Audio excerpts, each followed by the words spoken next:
Picture this. A man hangs upside down in the blazing Texas sun, blood dripping from his weathered face onto the dusty ground below. A crude wooden sign reading "Thief" swings beneath him, painted in angry red letters that scream accusation with every gust of wind. But here's what'll make your blood run cold. His horse won't leave his side. While the good people of Dusty Creek go about their business, averting their eyes from the justice being served in their town square, a magnificent palomino stands statue still beside the hitching post. No amount of coaxing, threatening, or bribing can make that animal move even an inch. You see, in 1883 Texas, frontier justice was swift and brutal. When someone was accused of theft, especially theft from the town's only doctor, the punishment was designed to be seen, to be remembered. But what if the man they strung up wasn't a thief at all? What if Elijah Stone had committed the most heinous crime imaginable in a town where medicine was scarcer than honest politicians?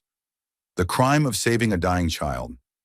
The truth was, Eli hadn't stolen those precious bottles of laudanum and fever powder for money. He'd taken them because 8-year-old Timothy Morrison was burning up with fever, and Doc Patterson had refused to treat the boy because his family couldn't pay. What the townspeople didn't know was that the horse standing guard wasn't just any animal. Thunder had carried Eli through 3 years of war, had stood steady under cannon fire, and had never once abandoned his rider when the bullets started flying. And he wasn't about to start now. This is the story of what happens when loyalty meets injustice on the frontier, when a town's prejudices collide with one animal's unshakable faith, when the line between hero and villain gets blurred by blood, dust, and the kind of courage that doesn't know when to quit. Because sometimes the most powerful witness to a man's character isn't another human being. Sometimes it's a horse who remembers what honor looks like. The rope burned like fire around Elijah Stone's ankles as Sheriff Buck Hawkins gave the signal to the blacksmith. With a grunt and a heave, Tom Bradley hoisted the pulley system and Eli's world turned upside down. Blood rushed to his head like a flash flood, making his ears ring and his vision swim. The dusty main street of Dusty Creek stretched out below him. Wooden storefronts, hitching posts, and the faces of people he'd once called neighbors. Let this be a lesson to anyone thinking about stealing from honest folks, Sheriff Hawkins announced. Eli Stone here thought he could help himself to Doc Patterson's medicines. A murmur rippled through the crowd. Some nodded in righteous satisfaction. Others looked uncomfortable, avoiding eye contact with the man hanging like a scarecrow in their town square. That's when Thunder made his presence known.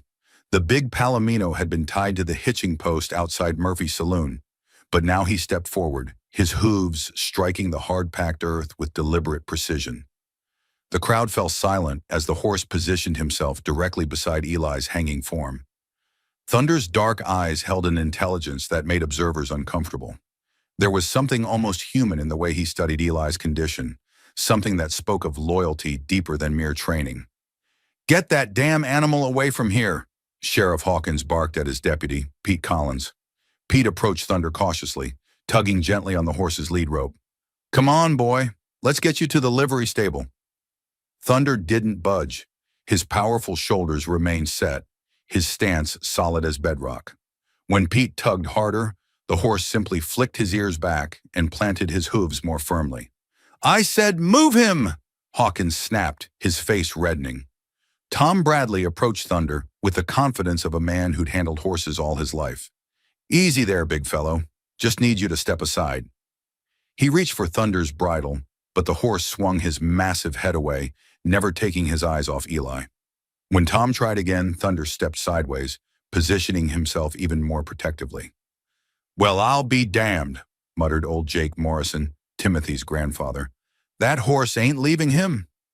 Dr. Patterson pushed through the crowd with the self-important air of someone whose property had been violated. He was a thin, sharp-featured man with cold blue eyes that seemed to calculate the worth of everything they saw. "Sheriff, this is ridiculous," Patterson said. "That animal is interfering with justice. Shoot it if you have to." A collective gasp went up from the crowd. Even in a place where life was hard, the casual suggestion of killing a horse for loyalty struck many as cruel. "Now hold on there, Doc," said Mary Fletcher, the schoolteacher. "That horse hasn't done anything wrong. He's making a mockery of this proceeding, Patterson shot back. This man is a thief and deserves no sympathy from man or beast. Thunder's ears flattened at the doctor's tone, and for a moment, the big horse looked less like a gentle companion and more like the war-trained cavalry mount he'd once been. Several people stepped backward, but Thunder's attention remained fixed on Eli, who was struggling to stay conscious as blood pooled in his head. Through the haze of pain, Eli became aware of Thunder's rhythmic snorting, the horse's way of expressing distress. "Easy, boy," Eli whispered. Thunder could hear. The horse stepped closer, extending his great head until his muzzle nearly touched Eli's hanging form. The gentle warmth of Thunder's breath against his cheek was the first comfort Eli had felt since this nightmare began. "Look at that," breathed Sally Murphy. "He's trying to comfort the man."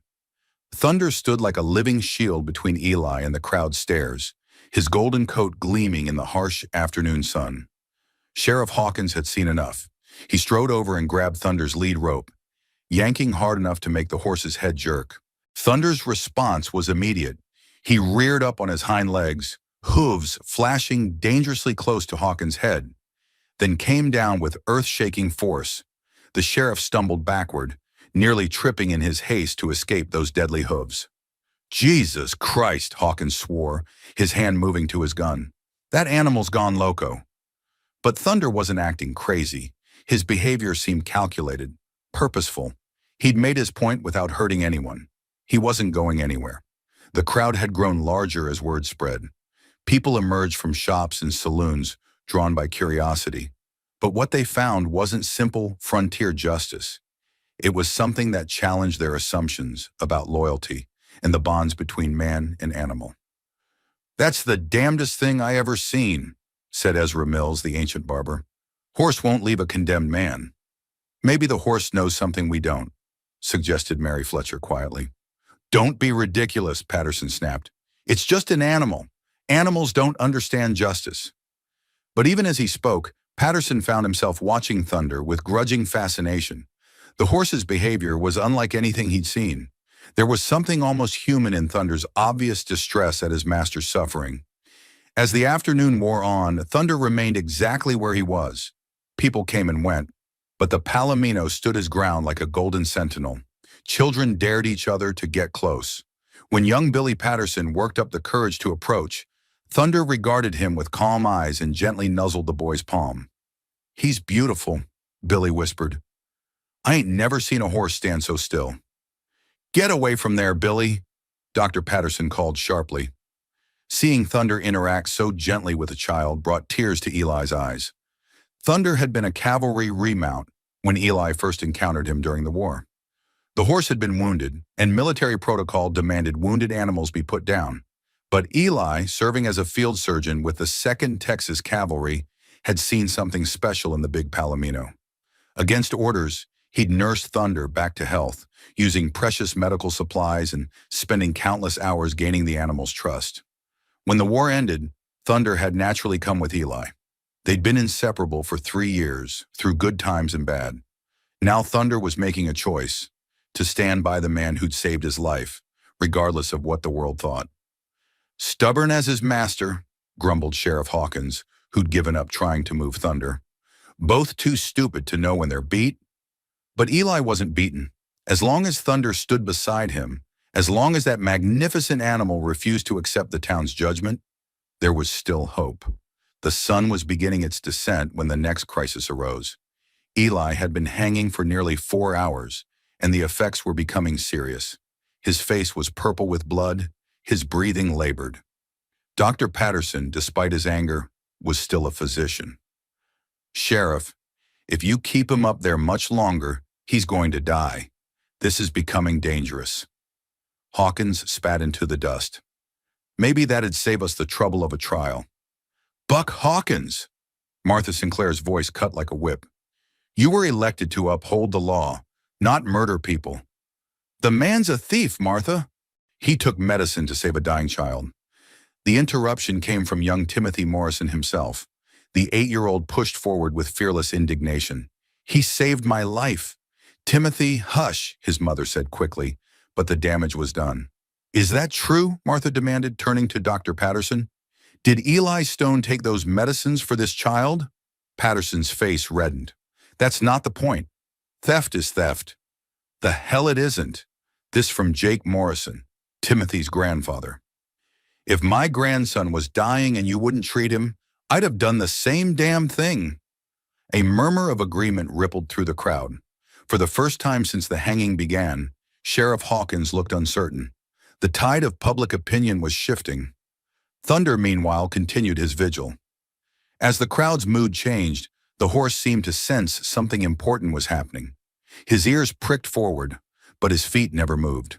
He remained exactly where he'd positioned himself hours earlier, a living testament to loyalty that couldn't be bought or swayed by popular opinion. And hanging above him, fighting to stay conscious, Eli Stone began to understand that sometimes salvation came from the most unexpected sources. Sometimes it came on four legs and refused to take no for an answer. Night fell over Dusty Creek like a heavy blanket, but Thunder didn't move. The Palomino stood exactly where he'd positioned himself 12 hours earlier, his massive head still turned toward Eli's hanging form. Most of the crowd had dispersed as darkness settled over the town, but a few diehards remained, watching this unprecedented display of animal loyalty with a mixture of fascination and unease. Sheriff Hawkins had grudgingly allowed Eli to be lowered just enough to prevent death from blood pooling, but not enough to be called mercy. The adjustment left Eli hanging at an angle that was somehow worse than before. Not quite upside down, but not upright either. Suspended in a twisted position that sent fire through every muscle in his body. "That horse ain't eaten all day," observed Deputy Pete Collins, who'd been assigned to keep watch through the night. "Ain't drunk water neither, just standing there like he's carved from stone." Thunder's vigil had indeed become the talk of the town. Word had spread beyond Dusty Creek's borders, and by evening, riders from neighboring settlements had arrived to witness the spectacle for themselves. Never had anyone seen such devotion from an animal to its master. Martha Sinclair emerged from her general store carrying a bucket of water and a bundle wrapped in cloth. She moved purposefully toward the town square, her face set with determination that brooked no argument. "What do you think you're doing, Martha?" Deputy Collins called out. "Bringing water to a thirsty animal?" She replied curtly. "Unless that's against the law now, too."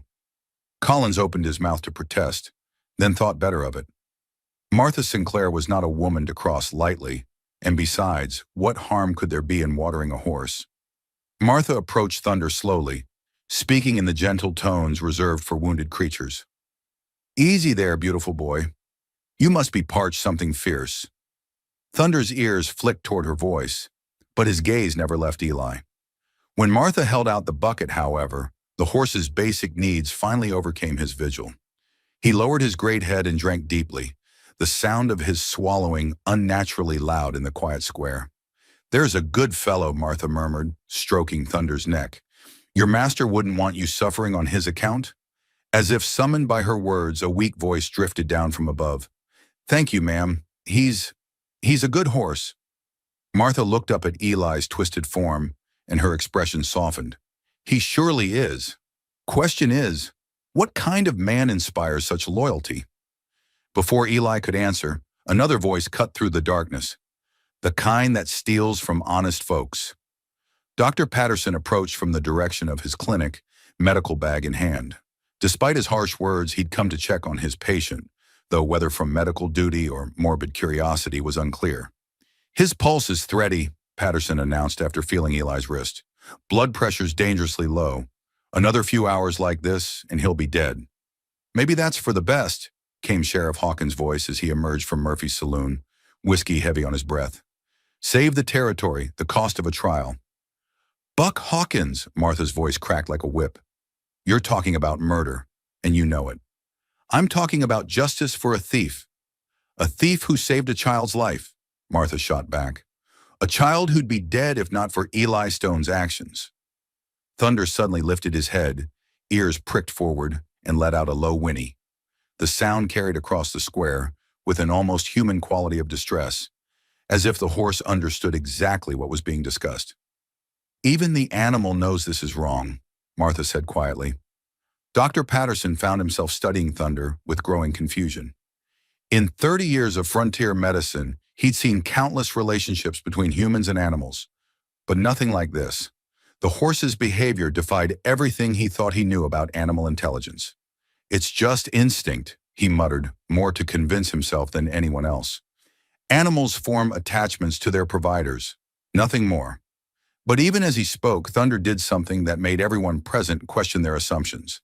The horse carefully picked up Martha's empty water bucket in his teeth and carried it to the public well, where he dropped it with a deliberate clang that echoed through the square. "I'll be damned," breathed Deputy Collins.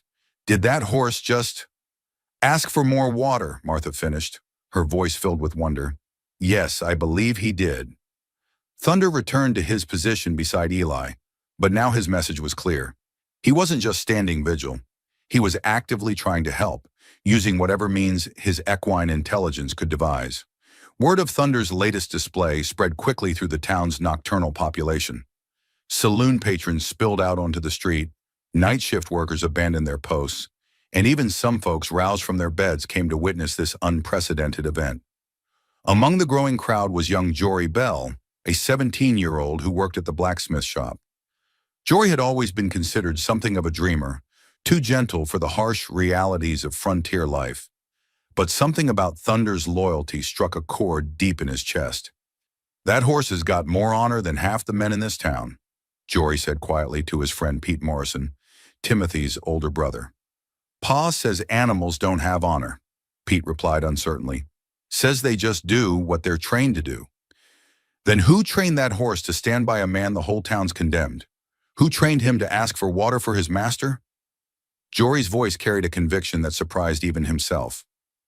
"Maybe honor ain't something you train into a creature. Maybe it's something that's just there, waiting for the right moment to show itself."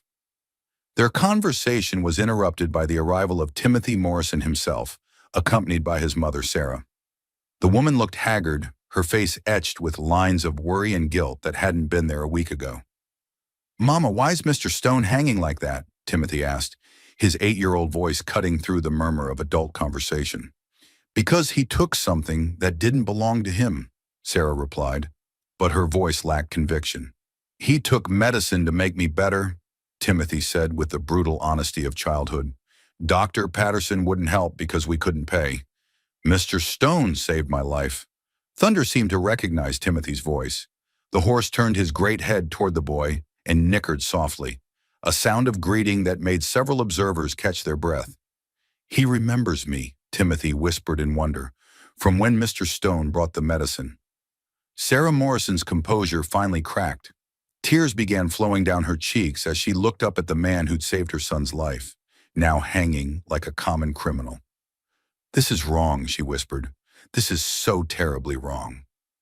Dr. Patterson, who'd been standing silently nearby, felt something twist in his chest. Watching Timothy, alive, healthy, laughing, drove home a truth he'd been trying to avoid. Without Eli's intervention, the boy would be dead. The medicine that had been stolen had accomplished exactly what it was meant to do: save a life. "Dr. Patterson," Sarah Morrison turned to face him, her eyes blazing with maternal fury. "You could have saved my boy. You chose not to because we're poor? How is that any different from what you're accusing Eli Stone of?" "It's completely different," Patterson stammered. "I'm a physician, not a charity. I have expenses, overhead." "You have a heart," Martha Sinclair interrupted, "or at least I thought you did." Thunder chose that moment to make another unprecedented move. The horse walked deliberately to where Timothy stood, lowered his massive head, and gently nuzzled the boy's shoulder. The gesture was so tender, so obviously intentional, that even the most skeptical observers couldn't dismiss it as mere animal instinct. "He's thanking Timothy," Jory Bell said in amazement. "That horse is thanking the boy his master saved?" Sheriff Hawkins, growing increasingly uncomfortable with the way public opinion was shifting, decided to reassert his authority. "That's enough gawking for one night. Everyone go home. The prisoner stays where he is until tomorrow." "Until when tomorrow?" Martha demanded. "How long does this barbaric display continue?" "Until I say it stops," Hawkins replied, but his voice lacked its earlier confidence. Thunder, as if sensing the tension, moved back to his protective position beside Eli. But now something had changed in the horse's demeanor. Where before he'd seemed merely loyal, Now there was something almost defiant in his stance, as if he was no longer just standing vigil, but making a statement. The crowd began to disperse reluctantly, but many lingered just beyond the square, unwilling to leave entirely. Martha Sinclair was among the last to go, but not before refilling Thunder's water bucket and leaving a small bundle of oats where the horse could reach them. "You're a good boy," she whispered, stroking Thunder's neck one final time. "Whatever happens, you remember that loyalty like yours is rarer than gold." As the night deepened and the town settled into an uneasy quiet, Thunder maintained his vigil. He dozed occasionally, always standing, but his ears remained constantly alert for any sound from his master. Eli, drifting in and out of consciousness, was dimly aware of Thunder's presence. The knowledge that he wasn't completely abandoned, that someone in this world still believed in him, provided a lifeline to sanity in what had become a nightmare of pain and humiliation. Around midnight, when the square was finally empty, except for the sleeping deputy, Thunder did something that would have amazed any observer. He began to pace, not randomly, but in a deliberate pattern, 3 steps toward the sheriff's office, 3 steps back to Eli's position, over and over, as if the horse was thinking, planning, trying to solve a problem that defied his equine understanding. The pacing continued until dawn, when Thunder finally settled back into his vigilant stance. But something had definitely changed during those dark hours. The horse's eyes held a new quality, not just loyalty anymore, but determination. As the sun rose over Dusty Creek, painting the buildings in shades of gold and amber, Thunder stood ready for whatever the new day might bring. His vigil had lasted nearly 24 hours, but there was no sign of wavering in his resolve. If anything, the magnificent Palomino seemed more determined than ever to stand by his master, no matter what the cost. And in a town increasingly divided between those who saw a thief being justly punished and those who saw a hero being crucified for his compassion, Thunder's unwavering loyalty was becoming a symbol of something larger than any of them had imagined. Something that would soon force every person in Dusty Creek to choose a side. Dawn of the second day brought more than just sunlight to Dusty Creek. It brought Sarah Morrison, Timothy's mother, marching down Main Street with the determined stride of a woman who'd spent all night wrestling with her conscience. Thunder lifted his head as she approached. His ears pricked forward in recognition. The horse had maintained his vigil for 36 hours now, refusing all attempts to move him, eating only the small portions Martha Sinclair had provided, drinking just enough water to survive. "Mr. Stone," Sarah called up to Eli's hanging form. "Can you hear me?" Eli's eyes fluttered open, bloodshot and swollen. His lips were cracked, his face purple with accumulated blood, but he managed a weak nod. "I came to tell the truth," Sarah announced, her voice carrying clearly across the morning air, "about what really happened the night you took that medicine." A small crowd was already gathering, early risers drawn by the unusual sight of Thunder's continued vigil. Word spread quickly through the town that something significant was happening in the square. Sheriff Hawkins emerged from his office, still buttoning his shirt and looking none too pleased at being roused from sleep. "Sarah Morrison, what's all this commotion about?" "It's about a lie this town has been telling itself," Sarah replied, her voice steady despite the tremor in her hands. "About a good man being punished for doing what was right." Dr. Patterson arrived moments later, drawn by the growing crowd and the mention of his name echoing through the streets. His medical bag was clutched tightly in his hand, though whether from habit or anxiety was unclear.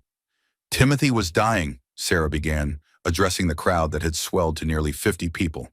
"His fever was so high he was talking out of his head, seeing things that weren't there. I begged Dr. Patterson to help, but he refused because we couldn't pay." "Now see here," Patterson started, but Sarah cut him off with a look that could have melted steel. "I offered him everything we had, our milk cow, my grandmother's wedding ring, even promised to work for free in his clinic. But it wasn't enough." Her voice broke slightly. "He told me to pray, as if prayer could break a fever that medicine could cure." Thunder stepped closer to Sarah, as if offering support. The horse's presence seemed to give her strength. "That night, when Timothy was burning up, and I thought I was going to lose him, Eli Stone appeared at our door. He didn't ask for payment. He didn't lecture me about divine will. He just knelt beside my boy's bed and gave him the medicine that saved his life. A murmur ran through the crowd. Some faces showed sympathy, others confusion, and a few, particularly among the more prosperous townspeople, displayed skepticism. "He stole those medicines," Dr. Patterson protested, "broke into my clinic like a common thief. To save a child's life." Sarah's voice rose with righteous anger. "While you sat in your comfortable house letting an 8-year-old boy suffer because his family was poor." Young Timothy himself pushed through the crowd at that moment, having heard his mother's voice from their home several blocks away. The boy looked healthy, his cheeks rosy with life that might not have been there without Eli's intervention. "Mr. Stone saved me," Timothy said with the simple honesty of childhood. "Dr. Patterson wouldn't help because we're poor, but Mr. Stone did." Thunder immediately moved toward the boy, lowering his great head to nuzzle Timothy's shoulder. The gesture was so gentle, so obviously affectionate, that even the most cynical observers couldn't dismiss it. "The horse remembers him," someone whispered. "Remembers the boy his master saved." Jory Bell, who'd been watching from the edge of the crowd, suddenly stepped forward. At 17, he was still more boy than man, but something in his stance spoke of newfound resolve. "Mrs. Morrison's telling the truth," Jory announced. "I seen Mr. Stone at their house that night. I was coming back from Miller's farm and saw him through the window, kneeling beside Timothy's bed." "You were supposed to be home by dark," his father, Frank Bell, growled from somewhere in the crowd. "I was late because Miller's bull got loose," Jory replied, not backing down. "But I'm glad I was, because now I can tell you all what I witnessed. Eli Stone wasn't acting like a thief that night. He was acting like a doctor." "A doctor?" Sheriff Hawkins scoffed. "He's a drifter, a nobody." "He was a field surgeon in the war," Jory interrupted. "I heard him talking to Thunder about it once. Said he'd seen enough suffering to last 3 lifetimes. This revelation sent another ripple through the crowd. Several of the older men, veterans themselves, exchanged meaningful glances. Military surgeons were respected figures, men who'd saved countless lives under the worst possible conditions. Martha Sinclair pushed through the crowd, her face flushed with indignation. "Buck Hawkins, you've got a war hero hanging from that post like a common criminal, and you're too stubborn to admit you might be wrong." "I ain't wrong," Hawkins replied, but his voice lacked conviction. "Theft is theft, no matter the reason." "Is it?" The question came from an unexpected source. Ezra Mills, the ancient barber who rarely spoke up about anything. "During the war, I seen soldiers take food from farms to feed starving comrades. Called it requisition, not theft." "What's the difference?" Dr. Patterson, who'd been growing more uncomfortable with each revelation, finally exploded. "The difference is that I'm not the enemy. This is my property, my livelihood. I have every right to decide who receives treatment." "Do you?" Sarah Morrison stepped closer to the doctor, her eyes blazing. "Do you have the right to let a child die because his family can't afford your prices? What kind of oath did you take when you became a physician?" Patterson's face reddened. "I took an oath to do no harm, not to bankrupt myself treating every charity case that comes through my door." "And what about first, do no harm?" Martha Sinclair challenged. "Seems to me letting a child die when you could save him does plenty of harm." Thunder, who'd been standing quietly during this exchange, suddenly lifted his head and let out a loud whinny that echoed across the square. The sound was so piercing, so obviously distressed, that it silenced every human voice. The horse then did something that left everyone speechless. He walked deliberately to the base of the post where Eli hung and began pawing at the ground with his front hooves, as if trying to dig. "He's trying to get to his master," Timothy whispered in awe. "He knows Mr. Stone is hurting." Jory Bell felt something crystallize in his chest as he watched Thunder's desperate attempt to help. Here was an animal showing more loyalty and compassion than most of the humans in the square. The contrast was stark and shameful. "This has gone on long enough," Jory said, his young voice cutting through the murmur of the crowd. "Mr. Stone saved a child's life.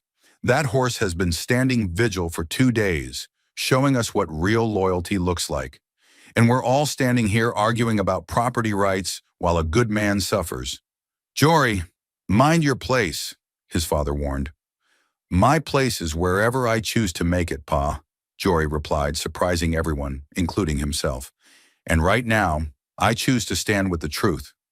He began walking toward the post where Eli hung, his movements deliberate and sure. Sheriff Hawkins stepped into his path. Where do you think you're going, boy? To do what's right, Jory replied simply. You touch that rope, and I'll arrest you for interfering with justice. Justice? Jory's laugh was bitter. You call hanging a man for saving a child's life justice? Then maybe it's time somebody interfered. The crowd held its collective breath as the 17-year-old blacksmith's apprentice faced down the sheriff of Dusty Creek. It was David and Goliath played out on a dusty frontier street with a loyal horse as witness. Thunder seemed to sense the tension. The Palomino stepped forward, positioning himself beside Jory as if offering his support. The sight of the young man and the magnificent horse standing together against injustice stirred something primal in the watching crowd. Let the boy pass, Buck, came a voice from the back of the crowd. It was old Jake Morrison, Timothy's grandfather. I got my grandson back because of Eli Stone. Far as I'm concerned, that makes him a hero, not a thief. Jake, you can't be serious, Sheriff Hawkins began. Dead serious, Jake replied, stepping forward to join Jory and Thunder. Timothy's alive because one man had the courage to do what was right instead of what was legal. If that's theft, then I'm proud to stand with thieves. One by one, other voices joined in. Sarah Morrison stepped forward first, then Martha Sinclair, then several other townspeople who'd been moved by the display of loyalty and courage they'd witnessed. The boy's right, called out Pete Morrison, Timothy's older brother. This ain't justice. This is cruelty. Eli Stone's a good man, added Mary Fletcher, the school teacher. Better than most, from what I can see. Dr. Patterson found himself increasingly isolated as the crowd's sentiment shifted decisively against him. Even some of his regular patients were looking at him with expressions ranging from disappointment to disgust. You're all fools, he sputtered, letting sentiment cloud your judgment. The man broke the law, and you broke something more important, Martha Sinclair replied quietly. You broke your promise to heal the sick. Thunder, as if understanding that the moment had arrived, walked to where Jory stood and gently nudged the young man forward with his massive head. The message was clear. It was time.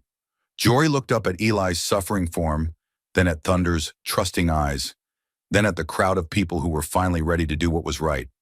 Sheriff, he said quietly, you can arrest me if you want, but I'm cutting that rope.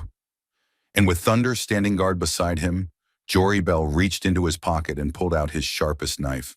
The blade glinted in the morning sun as Jory Bell raised his knife toward the rope that had held Elijah Stone captive for nearly 2 days. Thunder stood beside him like a golden sentinel, ears pricked forward, as if the horse understood exactly what was about to happen. Stand down, boy, Sheriff Hawkins barked, his hand moving toward his gun. I'm warning you. But Jory didn't hesitate. With one swift motion, he sliced through the thick hemp rope that bound Eli's ankles. The rope parted with a sharp snap, and Eli's body dropped toward the ground. Thunder was ready. The magnificent Palomino stepped forward, positioning himself to break Eli's fall. Instead of hitting the hard-packed earth, Eli landed across Thunder's broad back, the horse's quick thinking preventing serious injury. Jesus, someone in the crowd gasped. Did that horse just catch him? Martha Sinclair finished, her voice filled with wonder. That horse just caught his master. Jory quickly cut the ropes, binding Eli's wrists while Thunder stood statue still, providing a living platform for the rescue. When the last bond parted, Eli slid gently to the ground, his legs too weak to support him after 2 days of hanging. Easy there, Mr. Stone, Jory said, steadying Eli as he swayed dangerously. You're free now. Thunder immediately lowered his head to nuzzle Eli's face, a reunion that brought tears to more than a few eyes in the watching crowd. The horse's gentle whickers were answered by Eli's weak whispers of gratitude. Thunder, boy, Eli croaked, his voice barely audible. You stayed. You beautiful, stubborn fool. You stayed. Sheriff Hawkins, recovering from his shock, stepped forward with his gun drawn. Jory Bell, you're under arrest for interfering with... No! The word came from Sarah Morrison, but it was echoed by a dozen other voices. No, repeated Jake Morrison, stepping between the sheriff and Jory. The boy did what was right. We all saw what happened here, added Martha Sinclair. Jory freed an innocent man who was being tortured for saving a child's life. Dr. Patterson, red-faced and furious, pushed through the crowd. This is outrageous. The man's a thief. He stole my property. Your property that was gathering dust while a child died, Mary Fletcher shot back. Property you refused to use for its intended purpose. Thunder seemed to sense the rising tension. The horse stepped protectively in front of Eli, who was still too weak to stand on his own. The gesture was clear. Anyone who wanted to harm his master would have to go through 1,200 pounds of very determined palomino. Look at yourselves, Eli managed to say, though speaking was an effort. Fighting over whether saving a life is right or wrong? What's happened to this town? His words cut through the arguing like a blade. The crowd fell silent, suddenly aware of how they must look. Grown men and women debating whether mercy was a crime. Mr. Stone needs medical attention, Jory said, supporting Eli's swaying form. He's been hanging for 2 days. His circulation... I'll tend to him, doctor, Patterson said stiffly, though his offer seemed more from professional obligation than genuine concern. No. Eli's voice was weak but firm. I'd rather trust a horse doctor. Thunder snorted as if in agreement, which drew nervous laughter from some in the crowd. Martha Sinclair stepped forward. Bring him to my store. I've got a back room where he can rest, and I know enough about healing to help. With Jory's support and Thunder walking protectively alongside, they made their way toward the general store. The crowd parted before them, but Eli could feel the eyes following his every step. In Martha's back room, Eli was finally able to lie down on a real bed for the first time in days. Thunder positioned himself by the window where he could keep watch, though he kept turning his head to check on his master. That horse saved your life, Martha said as she gently cleaned the rope burns on Eli's ankles. Not just by staying with you, but by catching you when you fell.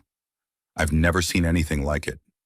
Thunder's special, Eli said, his voice gaining strength as circulation returned to his extremities. Saved my life more than once during the war. Guess he's not done looking after me yet. Jory sat in a chair nearby, still processing what he'd done. Mr. Stone, what you did for Timothy, that took real courage. No more than what you just did for me, Eli replied. Took guts to stand up to the whole town like that. Outside, they could hear the crowd still arguing in the street. Voices rose and fell as people debated what had happened and what it meant for their community. Town's divided now, Martha observed. Half think you're a hero, half still think you're a thief. What do you think? Eli asked. Martha smiled. I think any man who inspires that kind of loyalty from an animal can't be all bad. Animals don't lie, Mr. Stone. They see character clearer than most humans. As if summoned by her words, Thunder's head appeared at the window. The horse had somehow managed to position himself so he could see into the room, his dark eyes focused intently on Eli. He's worried about you, Jory observed. Been standing guard out there like he's on military duty. Old habits, Eli said with a weak smile. We served together in the 2nd Texas Cavalry.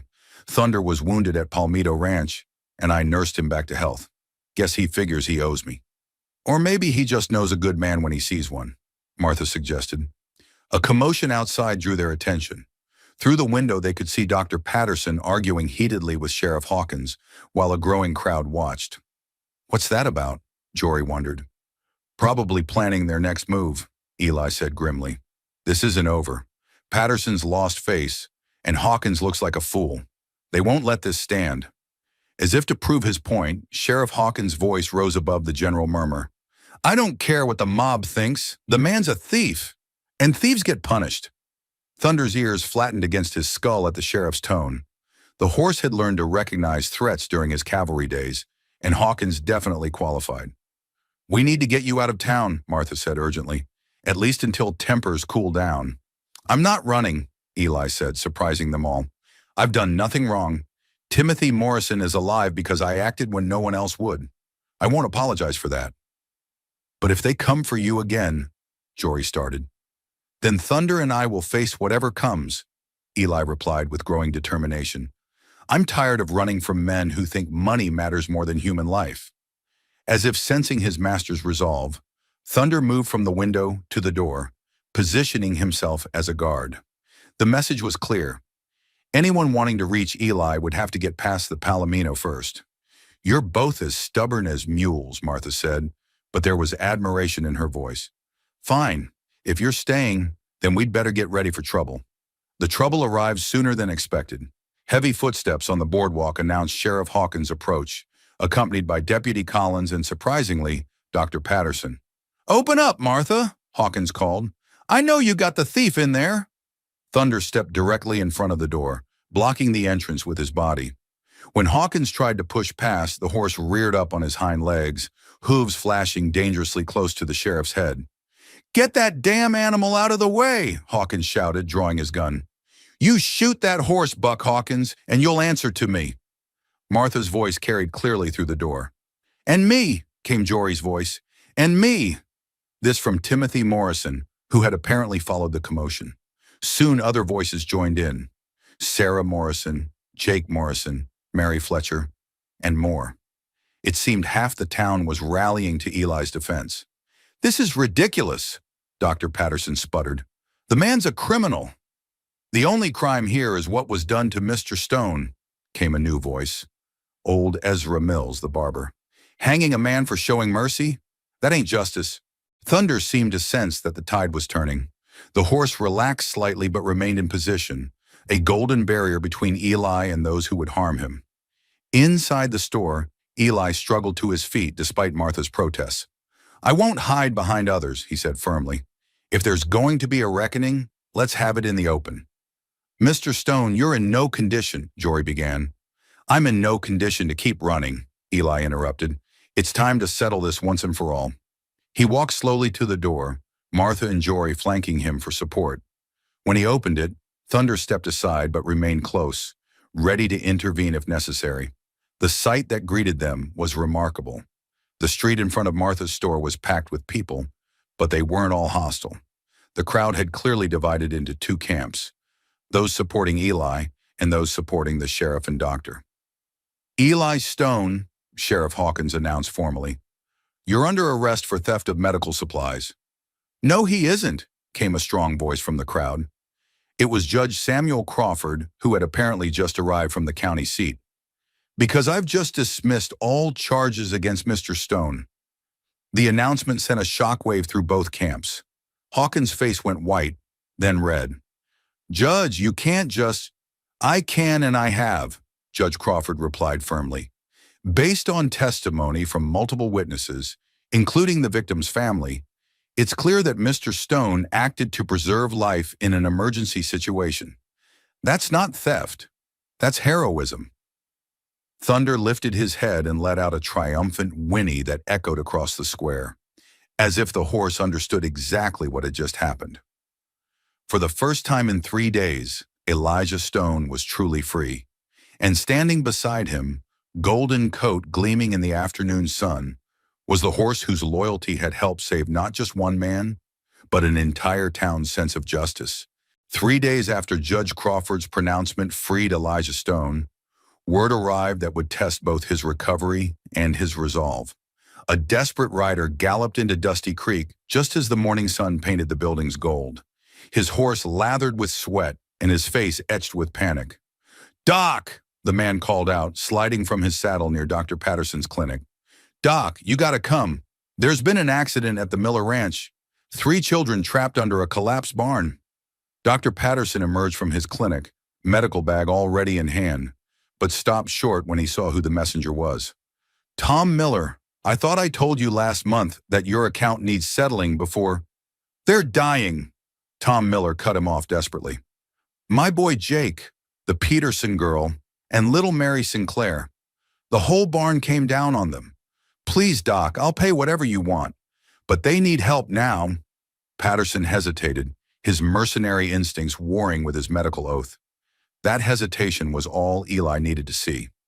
"I'll go," Eli announced, stepping out of Martha's general store, where he'd been helping with inventory. Though still weak from his ordeal, his voice carried the authority of a man who'd made battlefield decisions under pressure.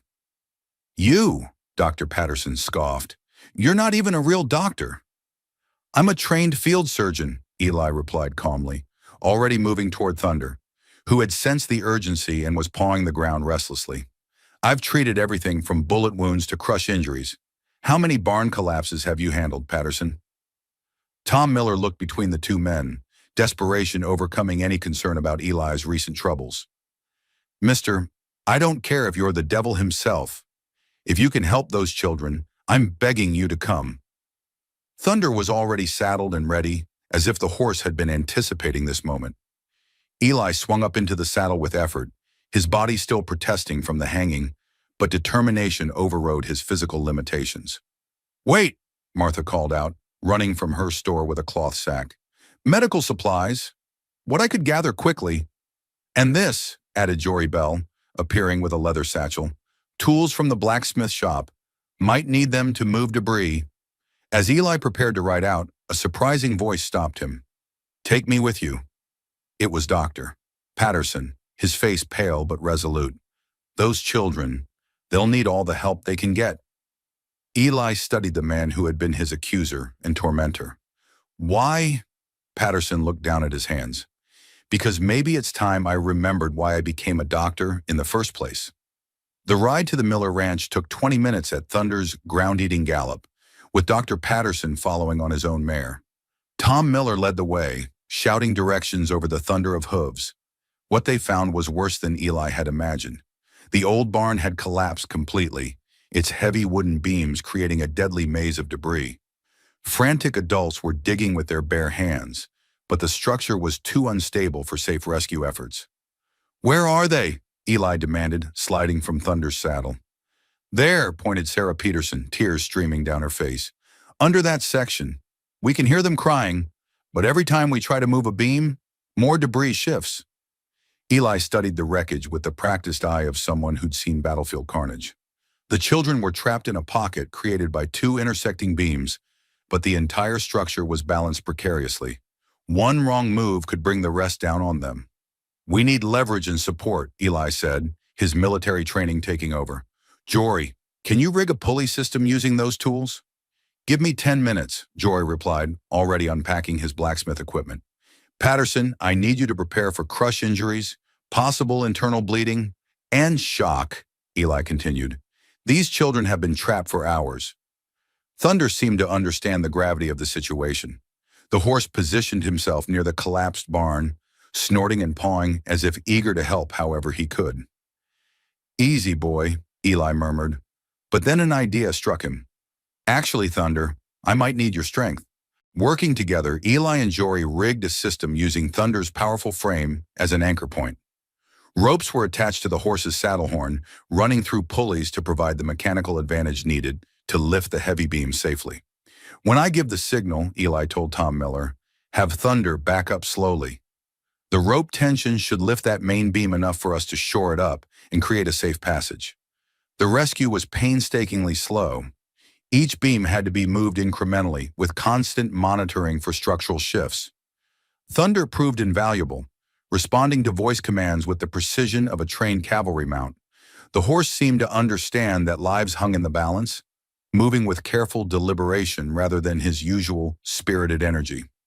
After 2 hours of dangerous work, they finally broke through to the trapped children. Jake Miller was unconscious with a head wound, little Mary Sinclair had a broken arm, and the Peterson girl was suffering from shock, but appeared otherwise uninjured. Get them out of there carefully, Eli ordered as willing hands reached into the debris pocket. Support their necks and backs. We don't know what internal injuries they might have. Dr. Patterson worked alongside Eli with growing respect, the two men setting aside their differences in the face of medical emergency. Patterson's theoretical knowledge combined with Eli's practical battlefield experience made them an effective team.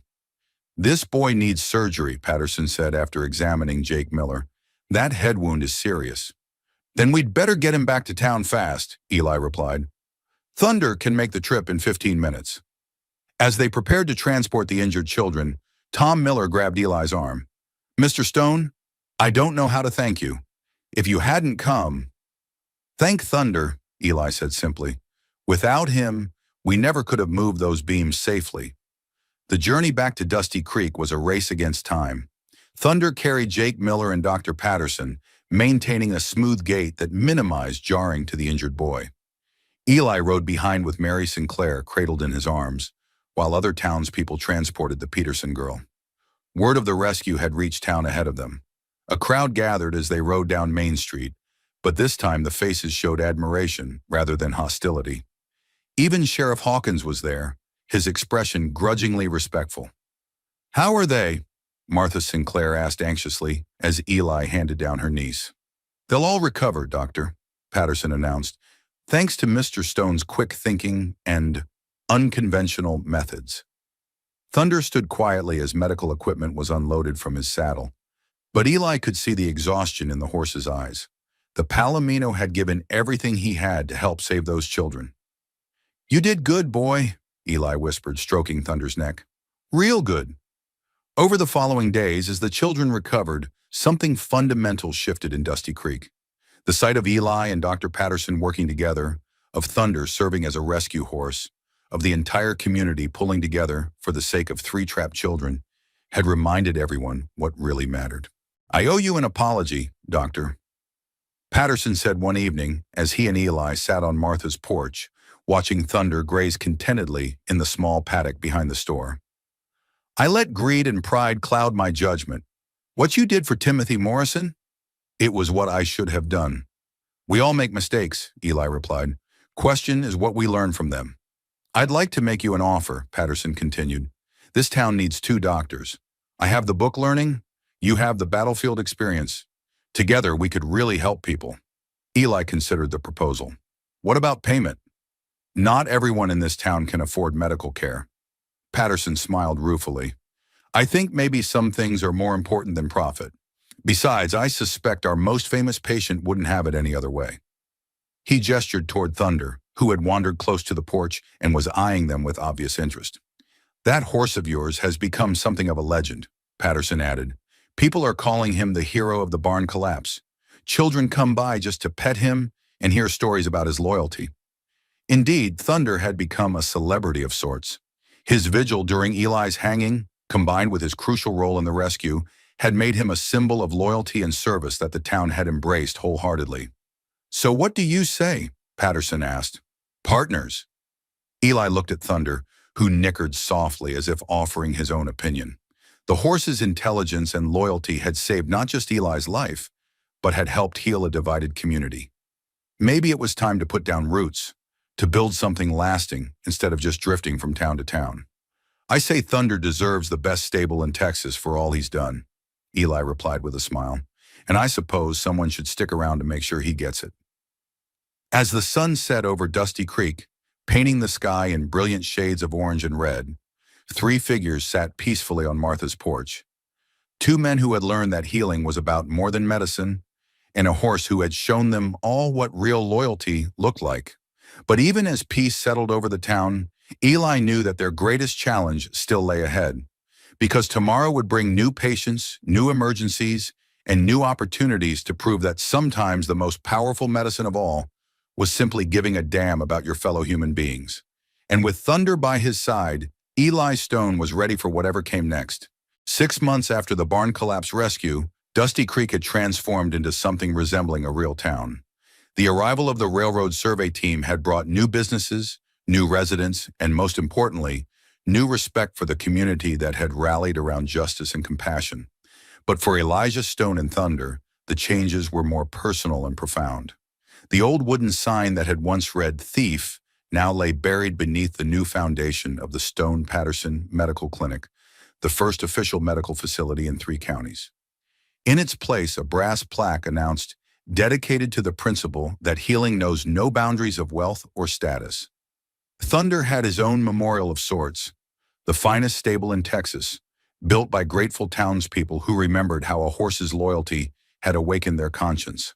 The Palomino had become something of a tourist attraction, with visitors coming from as far as Austin to see the hero horse of Dusty Creek. "He's getting spoiled," Eli observed with amusement as he watched Thunder accept yet another apple from a visiting child. "Pretty soon he'll expect to be hand-fed like royalty." "He's earned it," Martha Sinclair replied, joining Eli on the clinic's front porch. "That horse saved more than just those children in the barn. He saved this town's soul." It was true. The events of that terrible hanging had forced Dusty Creek to confront its own prejudices and priorities. The sight of a loyal animal standing by his condemned master while humans argued about property rights had shamed the community into something better. Dr. Patterson emerged from the clinic, wiping his hands on a clean towel. His partnership with Eli had proven more successful than either man had dared hope. Patterson's formal medical education complemented Eli's battlefield experience perfectly, and their reputation had spread throughout the territory. "How's the Morrison boy?" Eli asked. Timothy had taken a fall from his horse the previous day and had been unconscious when they brought him in. "Awake and asking for food," Patterson replied with a smile. "Concussion, but nothing serious. He'll be fine to go home tomorrow." "His mother will be relieved," Martha said. "Sarah Morrison's been through enough worry to last 3 lifetimes." It was then that Sheriff Hawkins appeared, walking slowly down Main Street with an expression Eli had never seen before: humility. The sheriff had never fully apologized for the hanging, but his actions in recent months had spoken louder than words. He'd become one of the clinic's strongest supporters, often bringing in patients himself and ensuring they received care regardless of their ability to pay. "Doc Stone!" Hawkins called out, using the title that had become Eli's unofficial designation. "Got word from the territorial capital. Governor wants to see you." Eli raised an eyebrow. "About what?" "Seems your reputation spread beyond our little town.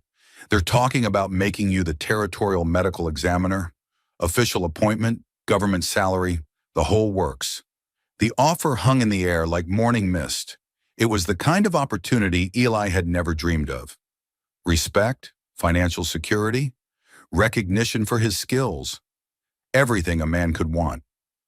Thunder, as if sensing the importance of the conversation, wandered over from where he'd been accepting tributes from admirers.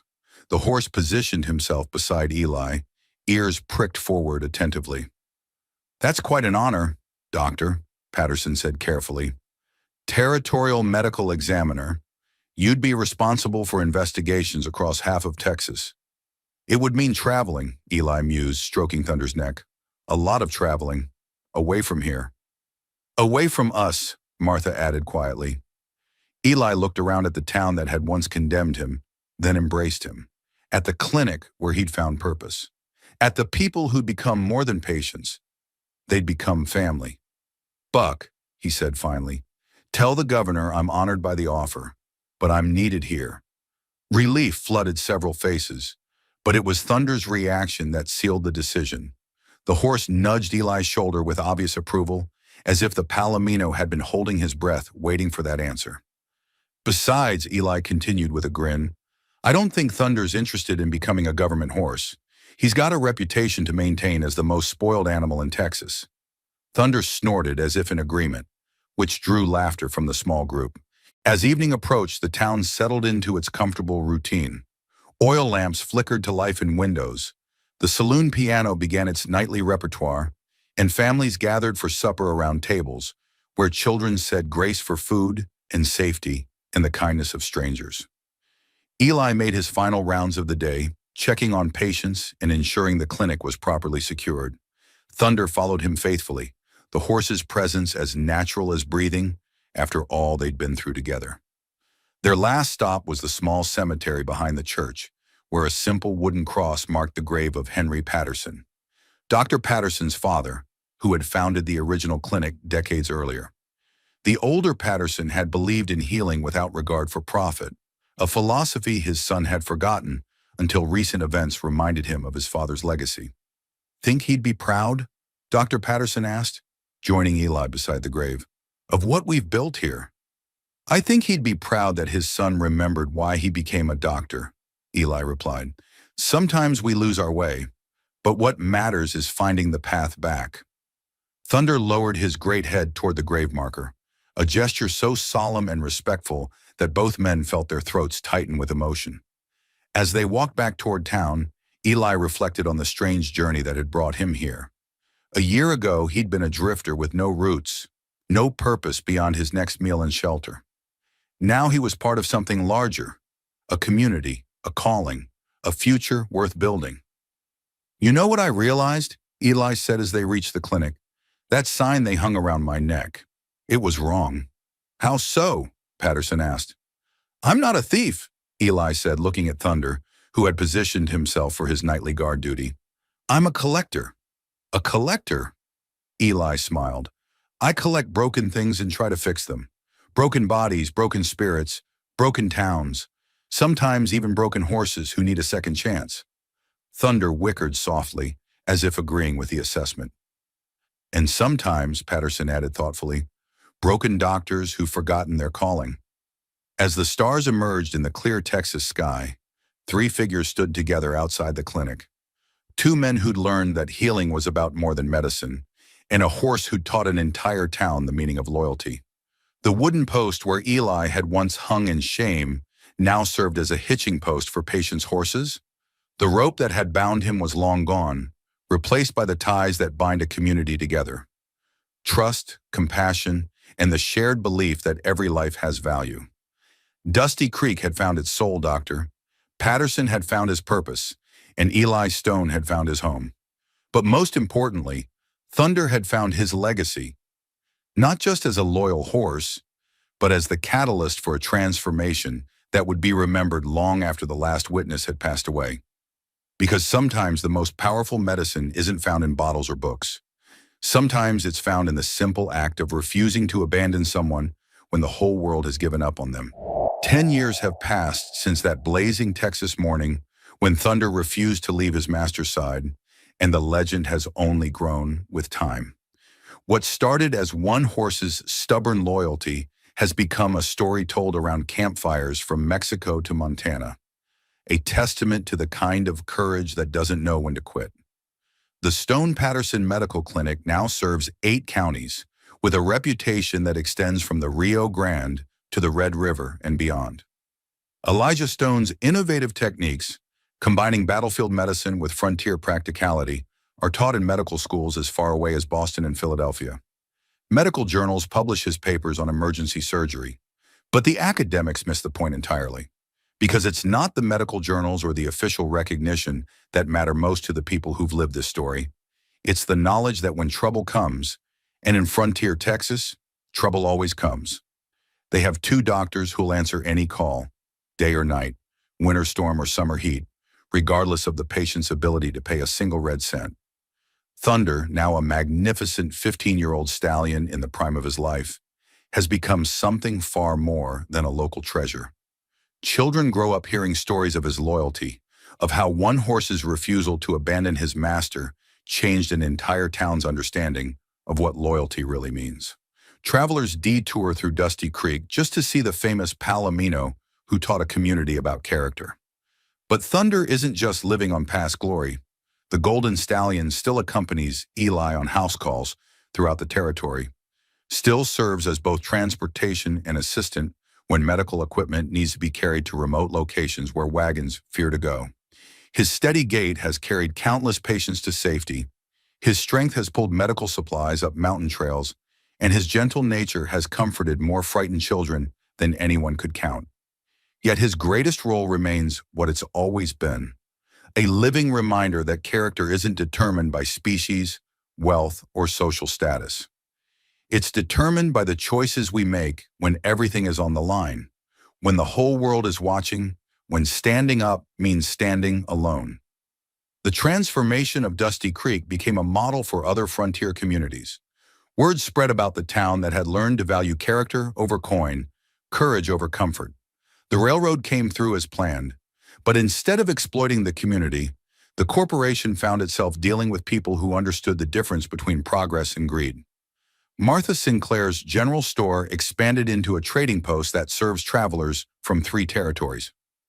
Jory Bell, the young blacksmith who found his courage in Thunder's example, now runs the largest smithy between San Antonio and El Paso. His shop sign reads, "Bell's Forge, where iron meets honor," a daily reminder of the day he chose to do what was right instead of what was safe. Dr. Patterson never did get over the shame of that first refusal to treat Timothy Morrison, but instead of letting guilt consume him, he channeled it into something constructive. He established the Patterson Foundation for Frontier Medicine, which provides free medical care to families who can't afford treatment. The foundation symbol is a golden horse rearing against a red cross. Thunder's silhouette immortalized as a symbol of healing and hope. Even Sheriff Buck Hawkins found redemption in the aftermath of that terrible hanging. Haunted by how close he'd come to committing murder in the name of law and order, he resigned his badge and became a traveling preacher, spreading a simple message. Justice without mercy isn't justice at all. It's just revenge wearing a badge. The old wooden sign that once labeled Eli a thief was never thrown away. It sits now in the clinic's waiting room, preserved under glass with an inscription that draws visitors from across the frontier. Sometimes the greatest theft is stealing someone's hope. Sometimes the greatest gift is giving it back. And sometimes the most powerful witness to the truth stands on four legs and refuses to walk away. But perhaps the most remarkable transformation was in the children who witnessed Thunder's vigil. Timothy Morrison grew up to become a veterinarian, dedicating his life to understanding the bond between humans and animals. Young Billy Patterson followed his father into medicine, but with a different philosophy. He became known throughout Texas as the doctor who never charged a family more than they could afford. Mary Sinclair became a teacher who used Thunder's story to teach children about loyalty, courage, and the importance of standing up for what's right even when you're standing alone. Generations of students heard about the horse who wouldn't abandon his master, and many of them grew up to be the kind of people who wouldn't abandon their principles. The story spread beyond Texas, carried by travelers, soldiers, and settlers heading west. It became part of frontier folklore, told and retold around countless campfires. But like all great stories, it changed in the telling. Some versions made Thunder into a magical creature with supernatural powers. Others turned Eli into a larger-than-life hero who could heal with a touch. The truth was both simpler and more profound. A horse loved his master enough to stand by him when everyone else walked away. A young man found the courage to do what was right instead of what was easy.